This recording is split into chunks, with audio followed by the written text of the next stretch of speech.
some of the other ideas associated with the so-called sit-in movement. And of course, let us welcome you, Brother Lillard, and you, Professor McKissack, to the show this morning, and tell you how delighted we are to have the two of you with us.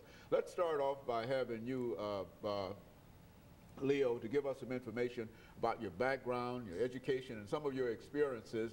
And then Professor McKissack, during this first segment, will give us some information dealing with her background, education, and then during that second segment, we'll get into some of the ideas in reference to your participation in the movement. Let's talk about it. Thank you, Dr. Haney, for having us on. The Nashville Civil Rights Veterans Association, very proud of you for maintaining this wonderful way to educate and communicate with the Nashville people. I'm a Nashvilleian. I went to Carter Lawrence High School, Middle School, and Cameron and Pearl High, and I went to attend TSU. It was called A&I, Tennessee A&I. In those days, 1957 to 1961, graduated. During that time, of course, I was a member of Kelly Miller Smith's church. Baptized in 1954 in Kelly Miller Smith's First Baptist Church up on 8th Avenue, the old building. And of course, he was the center of a lot of the movement in initial adult infrastructure, into adult organizations. So naturally, when it was known that we were preparing to demonstrate downtown to continue what Greensboro, North Carolina started, called a sit-in, I was extremely adamant about being part of that, being a Nashvilleian, being a part of Kelly's church. And we continued that sit-in the entire winter of 60 right on through 61. How did you become involved? And I think, Professor McKissack, we've had you on an earlier show, and you talked about being raised in Detroit. Talk about how you became involved in the movement once you arrived here in Nashville, Tennessee. Yes, I'm originally from Detroit, Michigan, and attended school in that city, and mostly went to white schools where I was in the minority, and was interested in attending an HBU. And somehow that led me to Nashville. And upon coming to Nashville, I did attend Tennessee A&I University, as Kwame stated.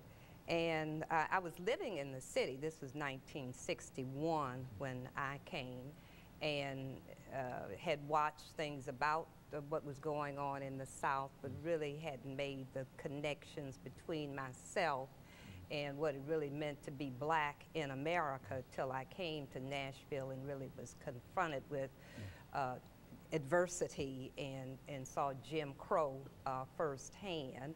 Not to say that the North did not have these problems, they were just not as openly, you were just not openly conscious of many things that were going on, especially as a young teenager growing up in a middle-class family.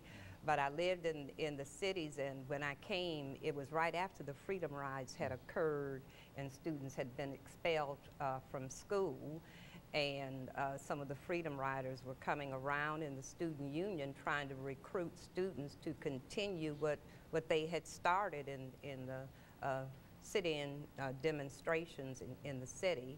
And I volunteered and found myself in the midst of it, facing adversity for the first time in my life. The great civil rights movement, in a real sense, the getting ready, trying to be prepared for the movement itself. When you think in terms of your involvement in that movement, what really motivated you over the last minute that we have during this segment? Kelly Miller Smith's sermons on Sunday was basically saying, one motto was, how can you say you love Jesus who you've not seen, hate your brother who you see every day? And that resonated with me as a middle school kid when I was at Cameron. And he's constantly reminded us that faith means you act. You don't just pray, you act based on your faith. And that was his sermon. He was a social, active Christian. And that's what I heard from the pulpit at Kelly Miller Smith Church. And I believe basically that it was time for us to act.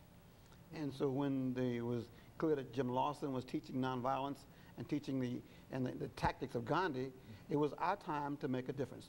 We had to say, if not now, then when? If not us, then who? Very Yeah, good. that was John Lewis. And of course, let us take this first commercial break, and we'll Okay. be back with our audience following this very, very short commercial break.